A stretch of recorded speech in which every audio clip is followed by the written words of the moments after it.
Hello! Welcome back sa ating second episode ng video. So guys, ito na, nakarating na kami ng Patnanungan. Ayan ang Pacific Ocean. Nababa na kami ng bangka. Waiting kami sa aming tricycle. So ito na, pupunta na kami ng Patmos. Isa ito sa private resort dito sa Patnanungan na napakaganda. Napaka-relaxing. So guys, dito sa Patnanungan, pag galing ka ng Real to Patnanungan, 500 pesos. Pag pabalik ka ng Patnanungan to Real, 500 pesos din yun. So ito na yung place namin. Nandito na kami sa Patmos. So guys, dito sa Patmos, kung magpapareserve kayo, kayo lang talaga yung i-accommodate dito. Wala na kayong ibang kasamang guest. So ito yung aming first activities. Nag-assemble sila nung kanilang pamingwit para may pang-ulam kami mamaya. Oh. So yan yung beach front nitong Patmos. So napakaganda ng beach. Tingnan nyo naman, malaburakay na siya. Napakaganda. So dito guys, pwede ka magtayo ng tent. So ito, mag-start na kami magtayo ng tent. Magdala kami ng tent. So meron naman ditong tree house at saka kubo na pwedeng pag-stayan. So kung ayaw nyo magdala ng tent, okay lang din. Meron naman kayong tutulugan. So yan, nagpiprepare na kami ng aming mga gamit. Yan. So ito na, tatayo na kami ng tent. So yung kaibigan ko, since malaki yung pamilya niya, malaki din yung tent na dala niya. 12 packs ang kasya dyan. So yan guys.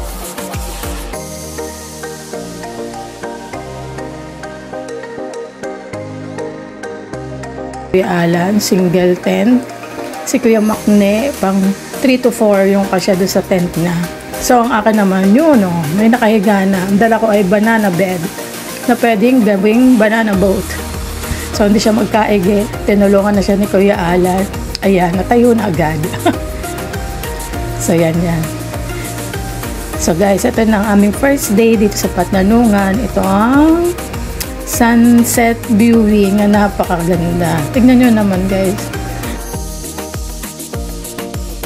Amazing ang sunset dito.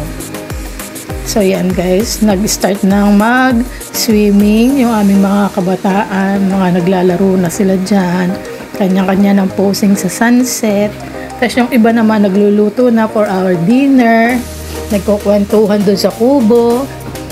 So yan sila kanya-kanya ng picture taking. Diba? Napakasaya. Kami lang yung halos na nandito sa isla. Yan. May katabi naman kaming isang resort doon. Kaya maraming guests doon. Pero dito sa beachfront ng Patmos, kami lang. Yan Kasi sila naglalaro na ng kanya-kanya lang.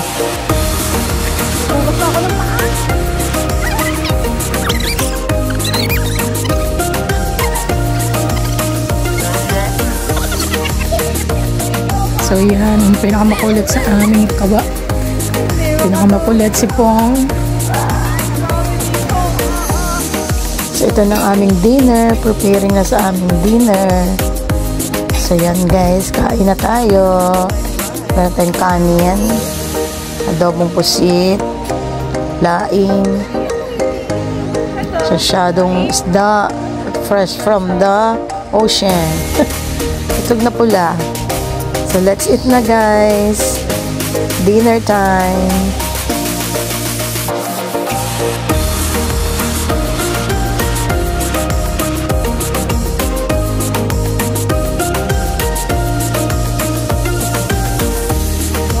Second day at Patmos.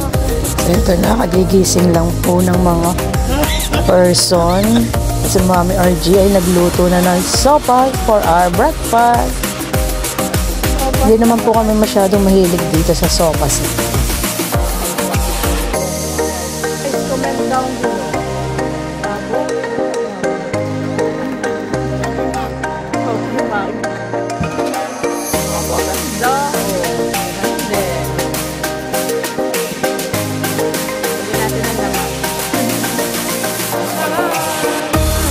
Ito yung aking lagayan ng sopas.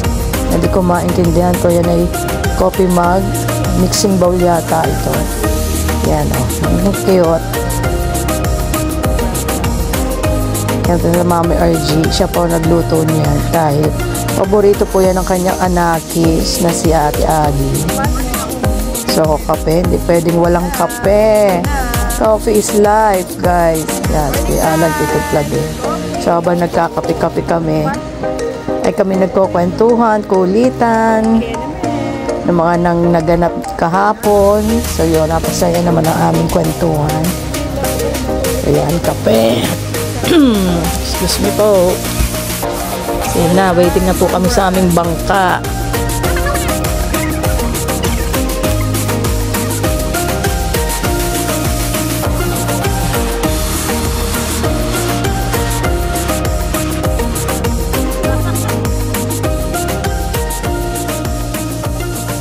Ngayon pag-gamis mo ang asalan? O kagabi pa? Kahapon?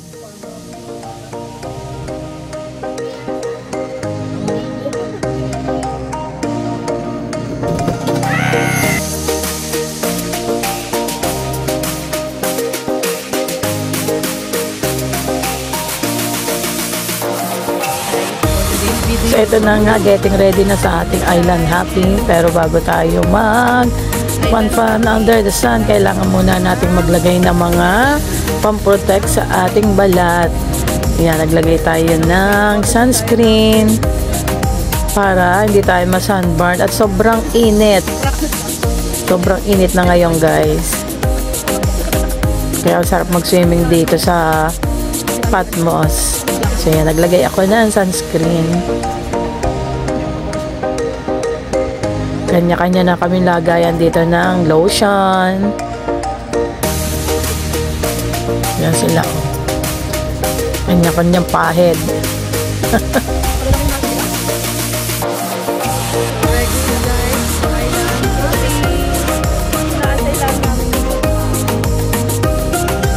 So ito na, parating na ang ating bangka.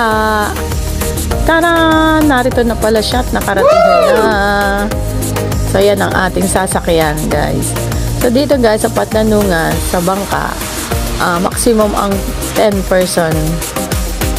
Yun lang po yung pinapayagan nila na makapag-highland hopping. 10 person po siya. So ang bangka po namin is 3.5 po yan. Unlimited. Pumunta po kami ng Sandbar, tsaka kami nasa Island. So doon po tayo magpo-photoshoot. Kaya doon po tayo mag-explore ng ibang lugar dito sa Patnanungan. So yan na, habang inaantay ko aking mga kasama, picture-picture muna ako dito mag-isa. Taran!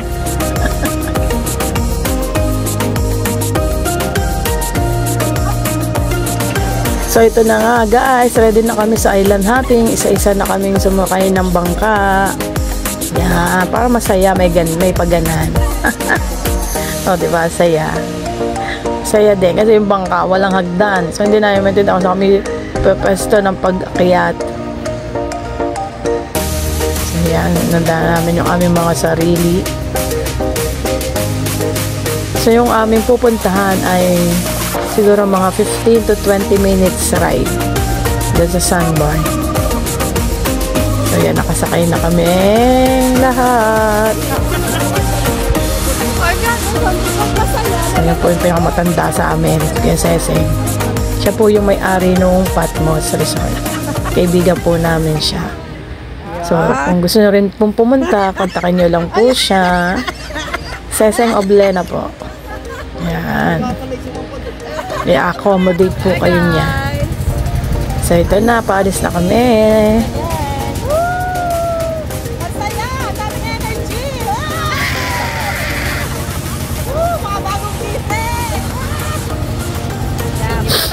Meron tayo.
Pababa naman, pababa.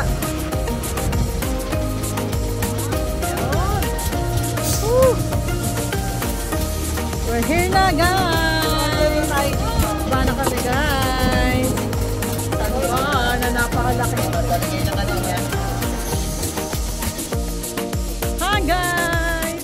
Dito na kami sa sandbar. Kabila ay dagat.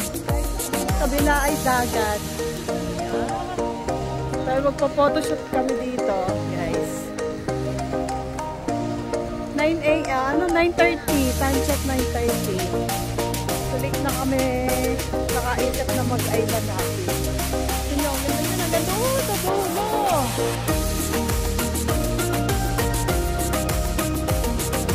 Na shell, oh. Oh my God, ang daming shell. Shell sanctuary. Go! Woo! Ilang seconds ba yun? Hindi ko alam. So, rami na po kami. Photoshoot. Oh!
sanctuary. So dito guys, bawal magdala ng kahit ano. Yan, basura mo, bit-bit mo. Siyempre, kailangan nating pangalagaan ng ating nature. Ito yung bakit Wijibal, di ba photoshoot? Ay, bigay mo ko. Kuya Makne!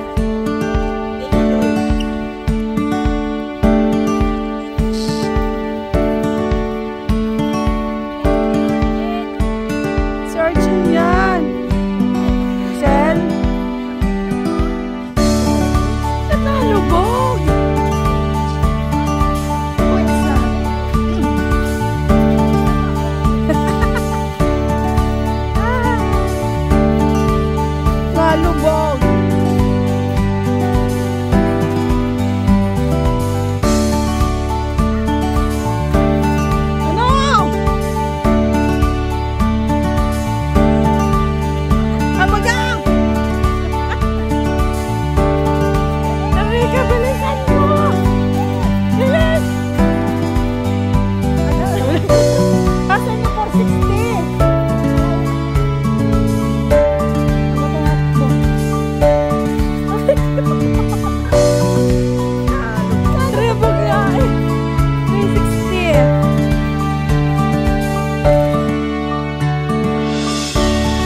Saan ka napunta? Hindi ba Ang sarap ng holiday. Oh. Second day, guys.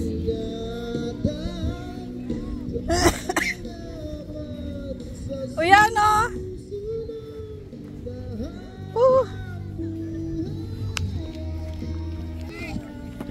Ano na?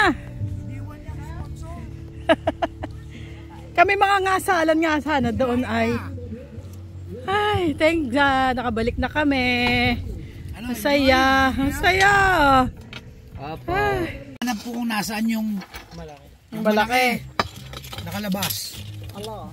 Hindi ko alam masyado. Matalino, matured yung utak. Oo nga, Kaya maalam. masyado na malaki. Oh, gaganda. Ito daw cute ito. Para dyan sa mga Ito yung nakuha namin dun sa Talim Island. Ang kasbon daw. Juday, fish may pan lang sina... pero walang Nilagay na kami Ay, na sa madam. May sinaing doon. Yung iniwan ni Kuya Seseng na magluluto. Hindi ko alam kung dapat siya magluto o hindi. Iniwan yung isda sa ref. Hindi siya nagluto. Umalis na siya kanina. Lunch na. Lunch na po. Meron kaming pork steak, rice, and mango juice. Wow, yan po ang aming lunch for today's video.